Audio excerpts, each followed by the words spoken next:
we had a chance to show our daughter a real road trip. Like, you have to sit and actually stare out the window for a while.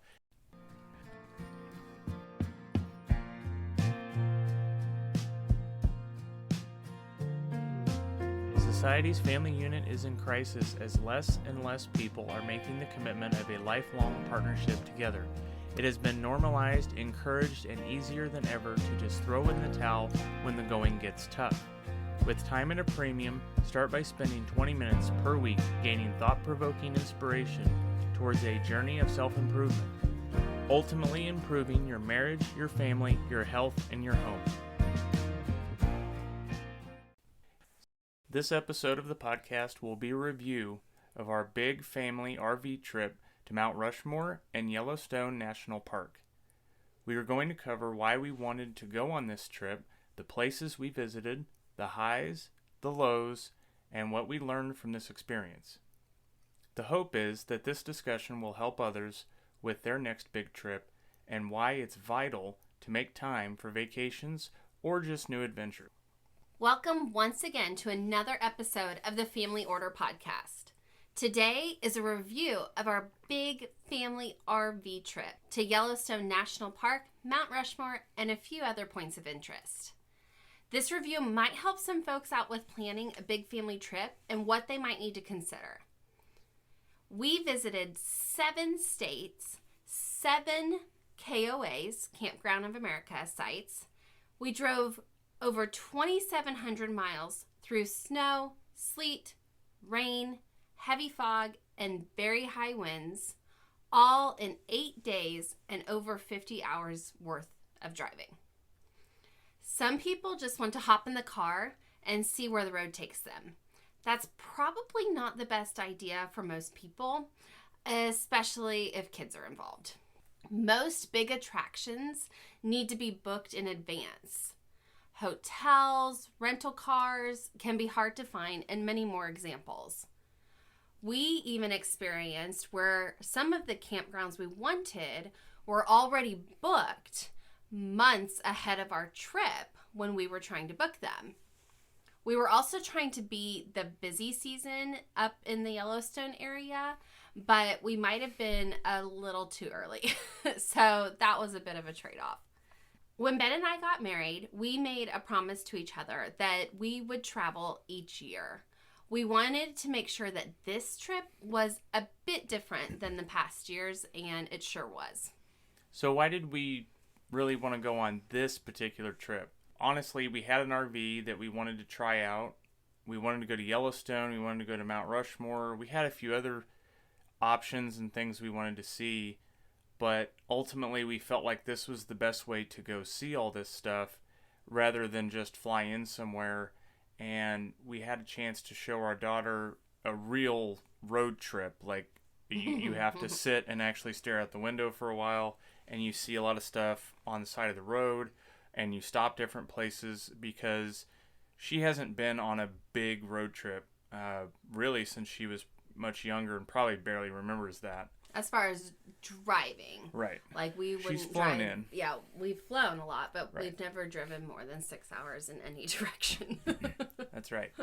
And it's good to have a little bit of that freedom on a road trip and realize that you need to be responsible and remember to grab this when you go to the bathroom, or you have to learn patience and you have to wait. Not everything's right away. Constant entertainment, all that type of stuff. Originally, we had kind of toyed with the idea of doing an RV because I think there were some podcasts and things we had listened to, some mentors that we had that had done something similar, and we're like, oh, okay, that'd be kind of cool. Well, then we actually started looking into it several months ago and realized the expense of it. And that's when we were looking at an A-class RV, which is the big ones. The big bus. Yeah, and kind of added it up, and we were like, ugh, that's going to be a lot of money. And at that point, we just weren't sure. And so we're like, well, let's just do hotels and Airbnbs and stuff like that. And then we started a few months, I think we put it on the back burner. And then a few months later, we were like, okay, let's look at this again. And let's look at downsizing. Let's go to a C-class RV, which is weird that you go from an A to a C. A B is like a weird thing in between that nobody wants. Right. But so we looked at some C-class RVs, and we really put pen to paper with it as well, and wrote it out. Okay, if we did an RV, this would kind of be the expense. If we drove ourselves, this would be the expense. If we flew, this would be the expense. And really put pen to paper and what was kind of pros and cons of what was important to us. Now, if we drove ourselves, number one, if you've listened for a while, we own one vehicle, and that's Ben's truck. It's not a huge truck. Right. We've taken it, 3.5 hours away to like Branson and Lake of the Ozarks and home, obviously. And it's totally fine for that, like a road trip that has like no stops, basically. Right. Maybe one stop, and it has a topper on it, so we're able to have all of our luggage in there without fear of it, getting taken and things like that. So if we had done this trip in a vehicle, we decided we would rent a large SUV. And that even included looking at pull-behind fifth wheels and campers and stuff too, and that just didn't seem feasible. Yeah, for us. It didn't really. It would have been a large SUV so that I could, if I needed to climb backwards and help the kids or something, I could do that. That's not something I can do in the truck very easily. So we would have to rent that anyway. So we priced that out, driving ourselves and everything. We priced out flying into a nearby airport and what that would be. And we finally just kind of ended on the RV thing for several reasons. And we'll kind of go through our pros and cons later of why we landed on the RV trip. But I think one of the biggest things, a happy thing that took place was that Cadence didn't have her iPad or computer the entire time. Didn't get your phone. Yeah, and there's a television in the RV, but it doesn't work when you're driving. Yeah. Which we didn't know. She got like 10 DVDs for the trip. Yeah, felt kind of bad about So she literally read and looked out the window and stuff like that. So that was kind of neat, of 8 days of no asking for the phone or the iPad or, And we've been home, obviously for the past year with everybody else out there, right? And we just really wanted to get out for a big trip versus some of these shorter weekend trips that we've done, like Branson, Lake of the Ozarks, and so forth. And really wanted to give KJ some real world experience for homeschool and, tied into history and some of the other things, that we went and saw. And she had to read up on these places. She did. She had to study, and we had to share things with her, and she would, talk to us about it. And she asked a lot of really good questions. And we were a little afraid, I'll just throw this in there, we were a little bit afraid that she would see things like Old Faithful or Mount Rushmore and be kind of like, okay, that's cool. It was more exciting in my book. Right. Yeah, the pictures looked better online. I could have watched a video. And that's one thing that I tried to do, was to help her understand what we were doing, but not do it over and over and give it all away to where when she goes and sees it in real life, it's kind of like, I've already worn this out. I've already seen this so many times. I don't really care now. Yeah. Why is there no filter? Right. Right. There's not a comment section here. So lastly, I think one of the biggest reasons we chose this type of trip, really getting ourselves out there and pushing ourselves out of our comfort zone, which we try to do when possible. And obviously you got to be realistic with it and not put yourself in danger. But we wanted to have a learning experience, and this definitely was just that. It was a chance for us to really grow and learn some new things. So it definitely achieved that. So what did we do? Where else did we visit on our trip? As you've heard, we've mentioned a couple things, but I'll just sort of start from the beginning and say that we drove up to Sioux Falls, South Dakota, just to stop and stay. We planned on a lot of frequent stops. From Kansas City. From Kansas City. So we tried to plan a lot of stops along the way that weren't more than 5 or 6 hours or so because of Braden. And honestly, we don't really like driving that long. It probably would have been good if we could have pulled off the drive at night after the kids go to bed thing, but we didn't want to be worthless the next day. Yeah, we have to function. Yeah. And who's to say they would, that they would let you sleep or get caught up, and who's to say they're going to sleep very well? You don't know for sure, right? And we could have pushed it a little bit further on the driving, but basically that's why we had all these stops planned. And we then drove through South Dakota. We saw the Badlands. We were told that was something we had to go drive through and see, which was great. The Badlands was kind of the way that we did this was kind of easing you into mountain driving with the in an RV as well. For the first time. Yeah, the Badlands, it was like, oh my goodness, can we do this with this? But there's a few good hairpin turns and, and are we steep allowed grades. to do this? But we did the research before too, and a lot of research said, in an RV on this loop that they have, this highway loop is good, but don't go on any of the extra side roads that take you farther into the Badlands. Just do this little loop. Yeah, where there's like a tunnel that you're barely going to be able to squeeze an RV through, and it's a one car like lane. It can be pretty nerve wracking. Just little things like that. Yeah.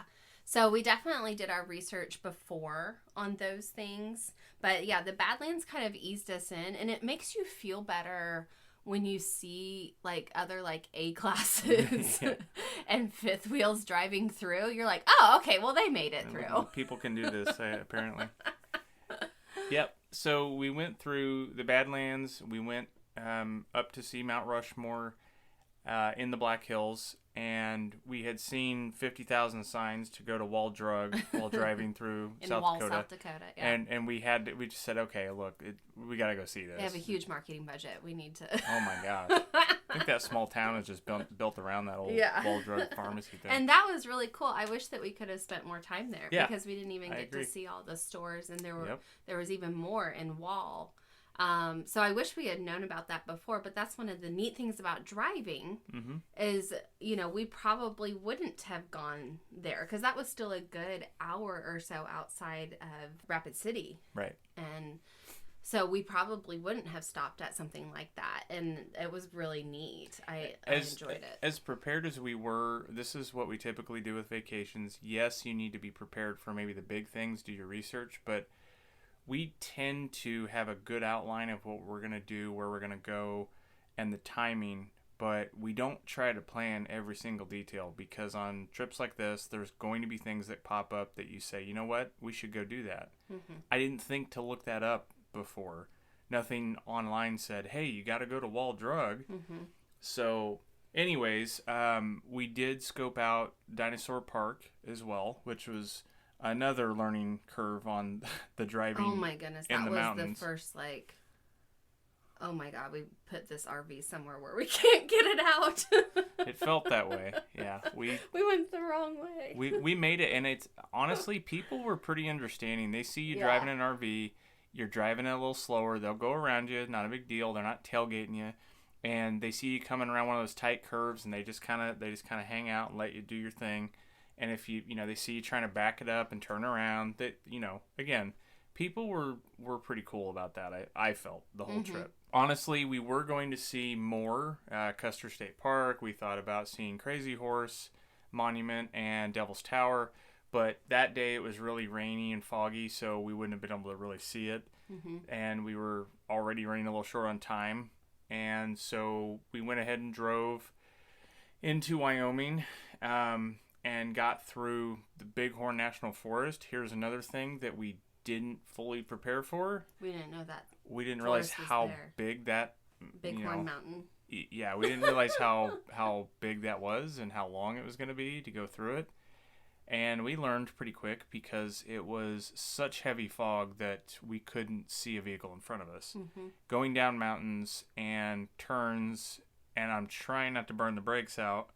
So that was a little stressful, but we did make it to Yellowstone, and we stayed in Cody, Wyoming, just outside. Just outside. It was a good hour, but we, decided to stop, and then the next day we'd drive through and see a couple things, which we did. We saw the Grand Canyon of Yellowstone with the big waterfall. Saw several other things. Obviously driving through, there was plenty of wildlife to look at, and that was great. We didn't stop at every point of interest like some people do, especially with an RV. Not every turnout and scenic view is right. And also with a baby, getting him out every time or something, or being like, okay, Jay, let's pop outside for 2 seconds and look at this and then pop back inside. Yeah. Like, we wanted to get the big things, the things she read about, Well, ultimately, we would have planned this trip to be a few days longer, but when we rented the RV, we only had a 7-day window to really do this trip. So we couldn't make it everything. 8-day window, technically 8. Mm-hmm. But we couldn't make everything that we really wanted to. So we will have to do a return trip in some point in the future. But we did get to see Old Faithful, the Grand Prismatic Spring, Mammoth Springs. We did go through Gardner, which was right outside of the park as well, which was great. Great little tourist area where we found a lot of good souvenirs. We had a little trouble finding souvenirs and some of the things we were looking for, so that was a help for sure. And we did go through close to the Tetons. We planned on going in, but we never were able to make it. It was too foggy in time. We were running short on time due to weather issues and a rock slide that happened in the park. So, yeah, it was still great to see them from a distance. We plan on maybe doing that again in the future. And then on the way back, we drove through back through Wyoming and Nebraska, which I don't really recommend. That was the longest 3 days of our life. Yeah, well, when wind gusts were 40 plus miles an hour in the RV, I think that made it feel even longer. But that was a long drive back home. That was not the funnest part. Yeah. So a few of our highs and lows from the trip. So let's start with the lows. The weather was extremely unexpected. We experienced everything. We felt like we were getting out of bad weather because in Kansas City that whole week it was raining. And so we were like, yeah, let's get out of here. But ran into obviously fog and on the mountain roads, rain, which is also hard and scary, and snow, which we did not expect. So in Kansas City, this time of year, when they say it's like a 30% chance of snow, it's like, oh, okay, number one, it's either not going to happen, or number two, it's not going to stick. Like, it might be some weird flurries or something, but that's it. In Yellowstone, when they say there's a 30% chance of snow, it means there's a 30% chance that you're not going to get to where you're going. Yeah, it can actually cause avalanches and rock slides in the park.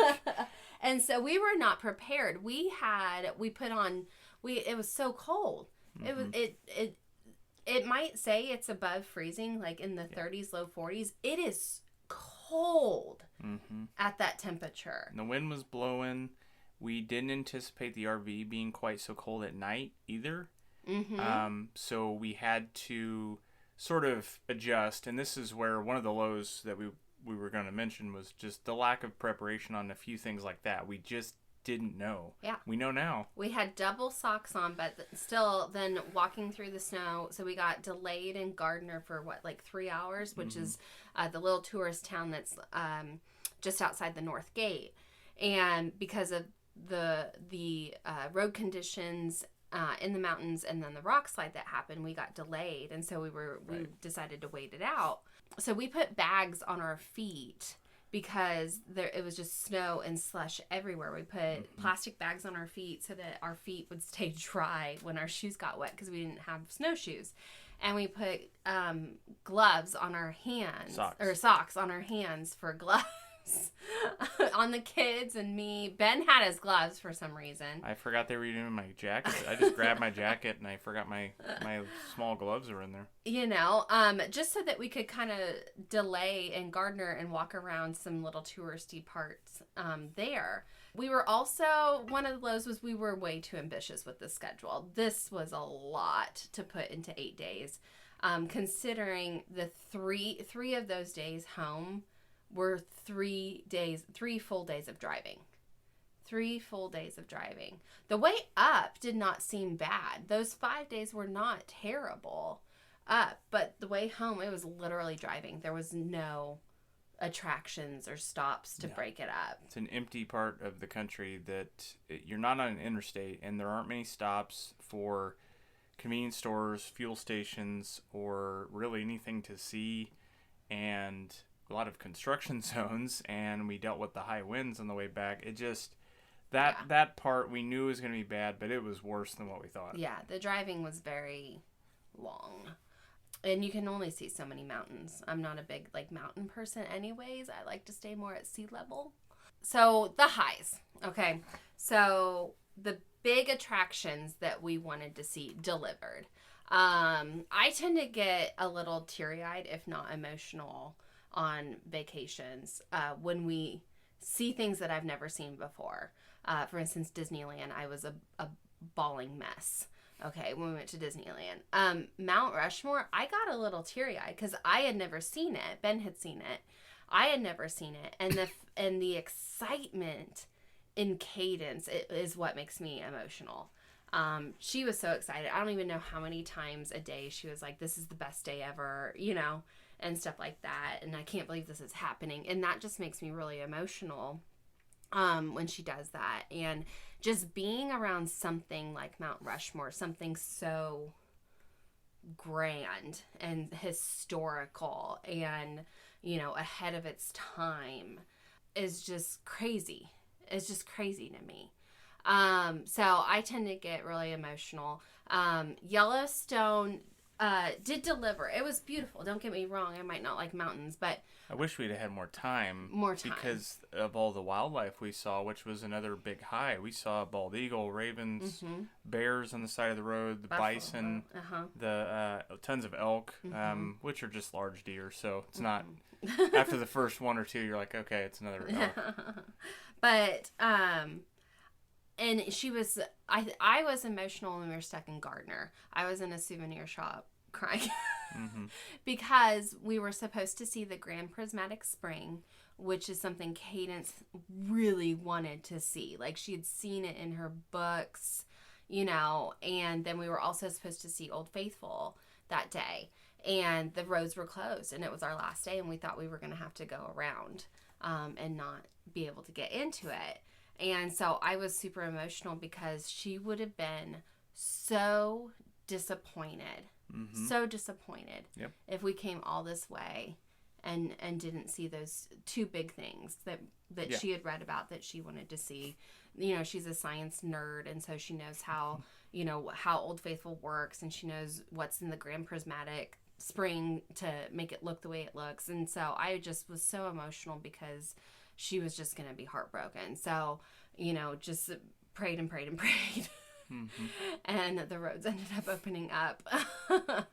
Well, we were on the precipice of having to make a decision about heading back up and around, which would have been a very long day and a late night. Plus, we would have missed the stuff we wanted to see. Sure, we could have made the most out of it, but we were really on that brink of saying, okay, we've just got to make a decision here. Luckily, when we started driving, we found out it was going to open up, and it sort of saved the day. We did have to cut some other stuff off, but this was a learning experience. We had to learn as well, but KJ hopefully remembers not everything is going to go the way that you planned, and there are going to be surprises. You have to adapt. As upset as we were at first, I think we made the right call.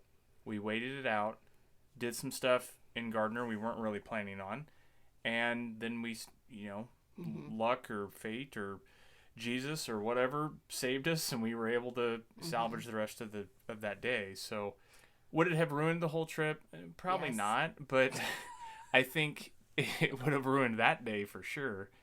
But that's something that you just have to learn to deal with. Yeah. The RV was great. The RV, we kept saying it over and over again. The RV was the way to go for this trip versus the way that I pack. Okay, so basically we picked up the RV in the morning, put it in our driveway, and packed it. the pantry was packed, the fridge was packed, the drawers and wardrobe in the RV were packed. So we had no luggage. It was as if we were in a hotel, the same hotel room for 8 days. Right. Or the same Airbnb for 8 days. Because the amount of stuff that we pack with our children to be prepared and save money is crazy. And the RV was the absolute way to go. Cadence was able to move around during the day. So basically we would drive like 5 to 6 hours a day. We'd go about 2.5 to 3 hours before our first stop. Well, I don't know about any of you with family and kids, but nobody has to pee at the same time. Okay. And I've had 2 children. So, and because of my high altitude sickness, I have to hydrate like crazy. So there's no way I was going to be able to go 2.5, 3 hours without going to the bathroom. And Cadence would be on a completely opposite schedule. So we would have been stopping. Would have made a lot of stops. Oh my gosh. Well, and the hotel thing, the idea of getting in and out of a hotel over and over and over would have just been such a drain. And the food prep we did was another big high. And well, you did the food prep, but it was great because that saves you a ton of money from eating out. You go on vacation, and one of your biggest expenses by far can be food. And that's just something we didn't want to do. And when we were in a hurry, we could just start driving. Allie could hop back, warm up some of the food we'd prepped, and off we go. Drinks, snacks, all the things. Braden did great. He was in his infant seat. Most of the time it was strapped in on the couch and everything, so he didn't get up and about, especially not as much as Cadence. A few times I had him strapped into his high chair, which was in the dining room table area, that is secured and everything, so he would have a snack while Ben was driving or something like that. It's his favorite activity. It's the best way to keep him calm is just give him food. And if anyone that knows him, he constantly moves around. We were so afraid he would have had several meltdowns while driving because he had to sit still. The other big thing about the RV and driving is that Braden's nap schedule is completely off, and we knew that was going to happen. We weren't going to try and keep him to a rigid schedule during this time. So it was basically like, okay, if we're driving and Braden falls asleep, we are not stopping. Right.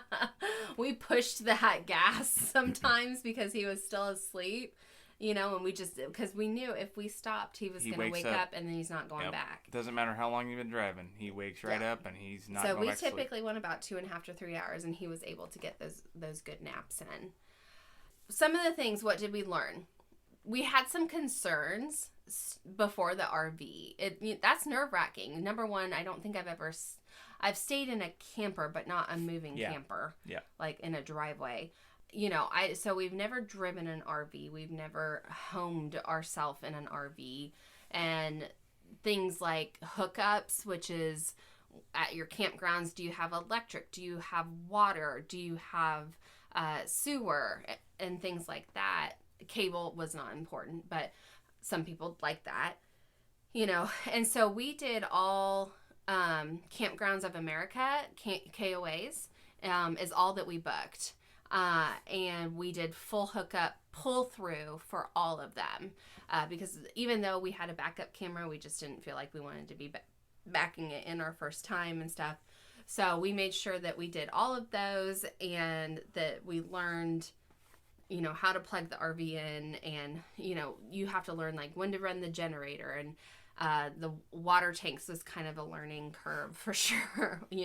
How to fill the freshwater tank. Do you want it filled? Not necessarily, because then you're pulling that with your gas and your gas mileage and things like that. But it wasn't as hard as we thought it would be in general. The driving in the weather, and the mountains was challenging, and I think that we definitely learned from that. I think I grew as a person from that. experience.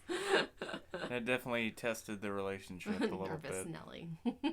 We had to get through it, and now that we did, I would honestly say that driving in weather here in KC doesn't seem as hard now, especially in a smaller vehicle. Yeah.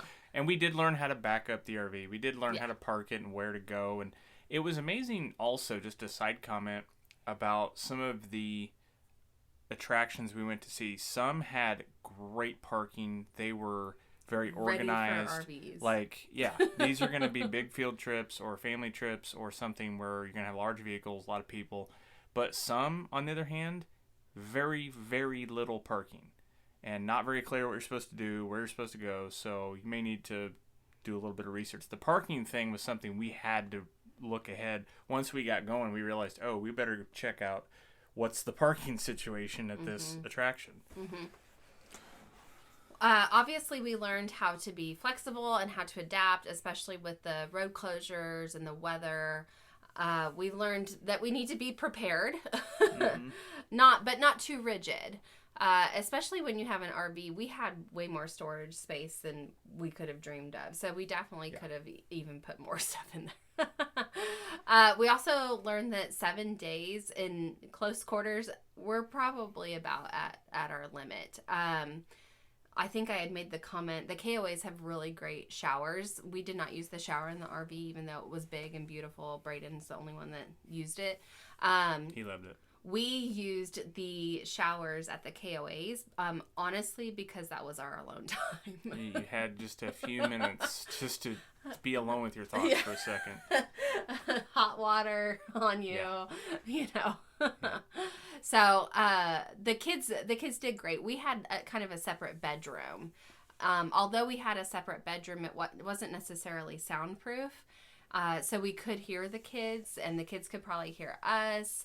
And then also with the RV, if anyone moves, the whole thing moves. Yeah, and if you have a child going to sleep, not so much KJ's age, because when she sleeps, she's out. She's not even going to hear a hurricane. But with Braden, anybody starts moving around, everybody's up now, you know. And if it's time to go to sleep, we thought we would be able to sit outside in our bag chairs and hang out and enjoy the outside and everything. But with him, you couldn't open and shut that door and move around because he'd be awake. Yeah. So. Exactly. Yeah. So we definitely learned that we need to limit our driving for next time. It just felt like a lot of driving, and limit that and have more days in between.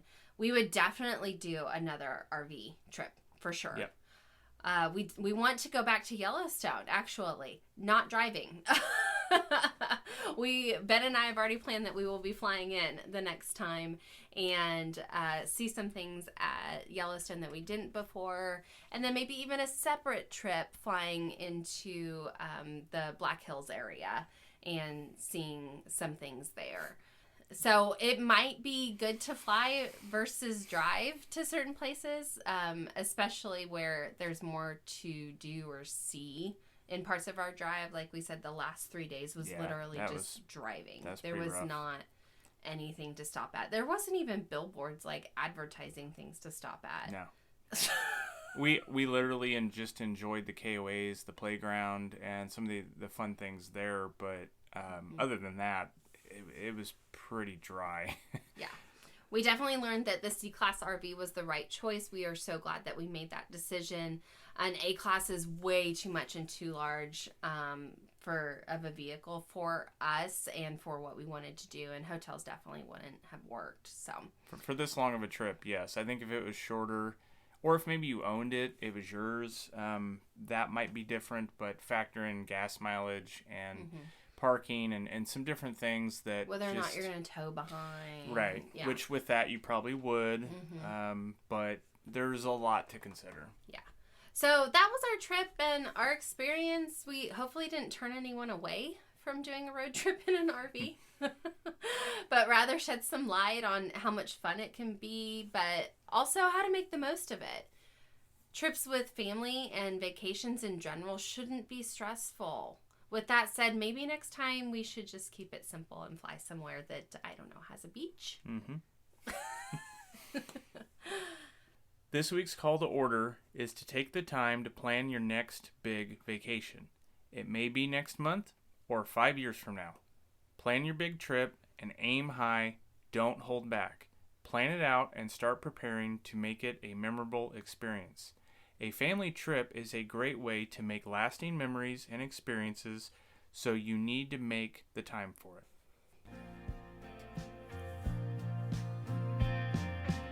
If you're ready for your marriage and family dynamic to thrive and not just survive, all it takes is 20 minutes or less joining us each week.